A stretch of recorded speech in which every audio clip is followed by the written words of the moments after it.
अस्सलाम वालेकुम दोस्तों। क्रिकेट के मदाहों के लिए बड़ी खुशखबरी आई है।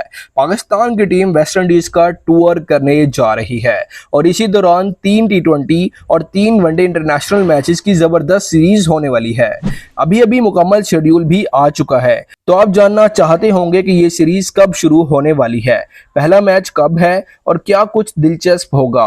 तो फिर इस वीडियो को आखिर तक ज़रूर देखिएगा और अगर अभी तक आपने वीडियो को लाइक नहीं किया तो लाइक भी कर दें और हमारे चैनल को भी सब्सक्राइब जरूर कर दीजिएगा। अब आते हैं सबसे अहम बात पर, यानी मैचों की तारीखों पर।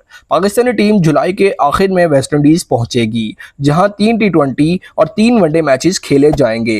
पहला वनडे मैच 8 अगस्त को शाम 7 बजे पाकिस्तानी वक्त के मुताबिक शुरू होगा, तो आप अपनी टीवी या मोबाइल स्क्रीन पर देख सकेंगे।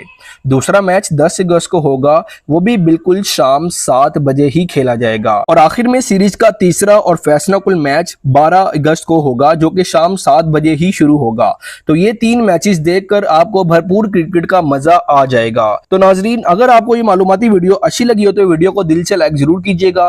किसी भी किस्म की अपडेट या क्रिकेट की नई खबरों के लिए हमारे चैनल को सब्सक्राइब करना मत भूलें और बेल आइकन को भी दबा दें, ताकि जब भी हम कोई नई वीडियो अपलोड करें तो फौरी तौर पर आपको मिल सके। मिलते हैं अगली वीडियो में, तब तक के लिए अल्लाह हाफिज।